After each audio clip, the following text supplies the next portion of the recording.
आप पार्टी ने जो नरेश यादव जी को टिकट दिया था विधानसभा के लिए, उन्होंने अब उसको पार्टी ने विड्रॉ कर लिया है। मैं ये समझता हूँ कि ये आप पार्टी अरविंद केजरीवाल जो हैं वो डैमेज कंट्रोल कर रहे हैं कि मुसलमानों के वोट जो हैं लूज़ ना हो।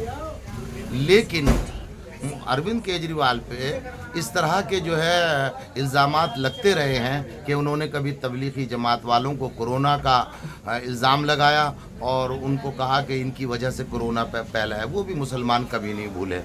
और बाद में रिपोर्ट भी आई इस बात की कि कोरोना जो है उनकी वजह से नहीं पहुंचा और उनकी वजह से कोई लोग जो है इफ़ेक्टेड नहीं हुए।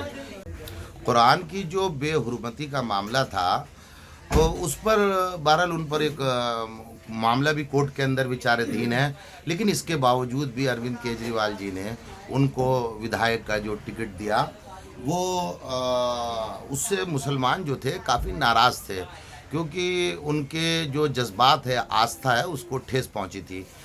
उस बात को मद्देनज़र रखते हुए अरविंद जी ने, आप पार्टी ने क्या करा, उनके टिकट को विड्रॉ कर लिया और वो ये समझते हैं कि वो शायद डैमेज कंट्रोल जो उनका मुसलमानों से हो रहा था उसको कंट्रोल कर लेंगे।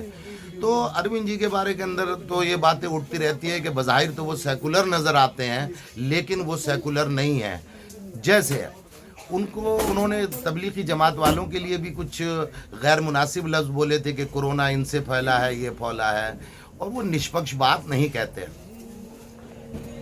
नहीं, यहाँ पे मैं आपसे सहमत नहीं हूँ, है ना। ठीक है, वो उस वक्त के हालात थे ऐसे जिसमें अरविंद जी को ये बात कहनी पड़ी, और सही बात यह है कि उसको जिस तरह से गंभीरता से लेना चाहिए था जमात वालों ने लिया नहीं। तो यहाँ पे अरविंद जी मुझे सही मालूम। इसमें हमको लगता है ना, ये नरेश यादव का जो भी केस था उसमें मुसलमानों का दिल टूट गया है केजरीवाल से। मेरे हिसाब से 50% मुसलमान केजरीवाल से नाराज है। 50% वोट देंगे उनको, लेकिन वो भी सोचेंगे क्या करना है क्या नहीं करना है, क्योंकि केजरीवाल का जो चेहरा आता है ना, एक बार नहीं 3 बार आ चुका है। तो दिल्ली दंगा, ये शाहीन बाग, तीसरा ये कांड हो चुका। उन्होंने कभी मुसलमानों का साथ नहीं दिया। अच्छा, ये ऐसा लगता है कि ये जो उन्होंने कदम उठाया है तो ये मुसलमानों का दिल जीतने के लिए उठाया है। हाँ, जाहिर सी बात है, यही लगता है कि उन्होंने मुसलमानों का दिल जीतने के लिए लगाया। इनके ऊपर भी बहुत प्रेशर हो गया होगा, क्योंकि वो पिछला इलेक्शन की तरह इतना इजी नहीं है कि ये इलेक्शन जीत जाए। इस वक्त इनको कांग्रेस भी बहुत टफ फाइट देगी और दूसरा बीजेपी तो बहुत टफ फाइट देगी। बहुत मुश्किल होगा इनका इलेक्शन। वो नहीं है कि 2 बार आराम से वो मुख्यमंत्री बन गई है। इनके लिए बहुत टफ इलेक्शन है। अगर ये दिल्ली से हारते हैं तो इनसे पंजाब भी चल जाएगा। पंजाब गया तो ऑल ओवर इंडिया से एक समाप्त हो जाएंगे। एक हवा की तरह है, हवा की तरह खत्म, कोई नामो निशान नहीं रहेगा। लेकिन बस बहुत प्रेशर है केजरीवाल पे, इसी वजह से उन जो भी टिकट विड्रॉ किया या कैबिनेट में मैंने मना कर दिया, बस यही वजह है। मुसलमानों का वोट अच्छा खासा है दिल्ली में। देखिए, ये जो कुछ भी अरविंद केजरीवाल जी के पास वोट बैंक है, वो असल तो कांग्रेस और भाजपा का वोट बैंक है।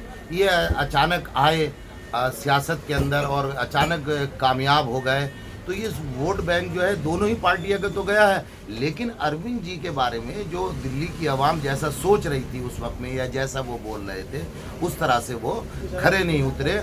और मैं ये समझता हूँ कि जो मौजूदा चुनाव होगा आप विधानसभा का, जो भी अरविंद केजरीवाल जी की सीट या आप पार्टी की सीट है, उसमें से सीट्स घटेंगी और यकीनन फ़ायदा कांग्रेस को और भारतीय जनता पार्टी को होगा, और उनके लिए ये चुनाव बहुत ही टफ है।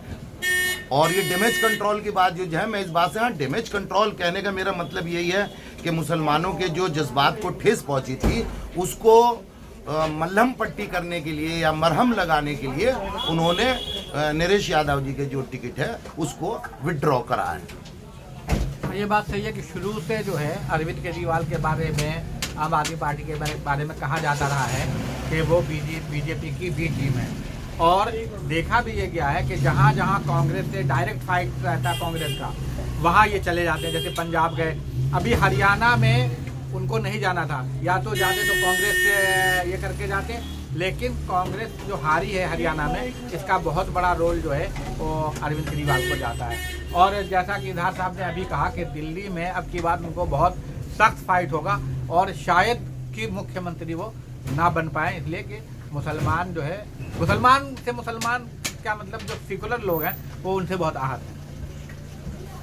इन्होंने सही बोला कि सबसे पहले जहां कांग्रेस जीतने वाले थे वहां केजरीवाल चल रहे थे, गोवा चल जाते हैं, गुजरात चल जाते हैं, या आप देख लो अभी हरियाणा में देख लीजिए, हरियाणा में कांग्रेस को वोट हरा दिया, अच्छा खासा इलेक्शन हरा दिया, हर सीट पर 2000, 5000, 6000 लगभग ऐसे ही वोट काटा, सारे कांग्रेस के वोट थे, सारे वोट काट दिए। आप दिल्ली में देखना बहुत मुश्किल होगा इनको इलेक्शन निकालना, क्योंकि इनका चेहरा होता है ना, 50% पब्लिक इनका चेहरा देख चुका है। आप दिल्ली की बस देख लो, कितनी घटिया बस चल रही है, डीटीसी बस एकदम पुरानी कंडम हो चुकी है, वो नई बस चला नहीं रहे हैं, ट्रैफिक और सही जाम रहता है, बस हर बात में यही बोलते हैं कि एलजी काम करने नहीं देता, एलजी काम करने नहीं देता। इससे पहले भी तो थी, सेंटर में आपको कांग्रेस की, दिल्ली में कांग्रेस की सरकार थी और सेंटर में अटल बिहारी वाजपेयी प्रधानमंत्री थी, ऐसा तो कुछ हुआ नहीं था, आराम से इसलिए सरकार चली थी। मैं अगर ओखला की बात करूं, ये अभी वायरल मेरे जो दोस्त हैं ये बता रहे थे कि एलजी साहब ने रोक लिया या भारतीय जनता पार्टी ने रोक लिया। मैं ये समझता हूं कि एक कहावत है, नाच ना आए आंगन टेढ़ा। आप मुझे बताइए, अगर मैं ओखला के विकास की बात करूं, क्या भारतीय जनता पार्टी ने रोक लिया था कि यहाँ पर विकास नहीं होगा? क्या गलियों को खोद खोद के फेंक दिया जाएगा? नाली की समस्या है आपकी, ट्रैफिक की समस्या है आपकी, एमसीडी की समस्या है, सबको भारतीय जनता पार्टी रोक रही है? ऐसा कुछ नहीं है। भारतीय जनता पार्टी की आड़ लेकर ये खुद लोग काम को करना नहीं चाहते। इसी वजह से एमसीडी का, कूड़े का, गंदगी का मामला इनके ना अहलियत की वजह से ये सब कुछ आज पूरे इलाके को भुगतना पड़ रहा है।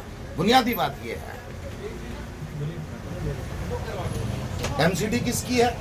अगर मैं ये प्रश्न करूं, दिल्ली में सरकार किसकी है? सब आप ही की तो है, हैं? और आप एलजी को या भारतीय जनता पार्टी को जिम्मेदार नहीं ठहरा सकते।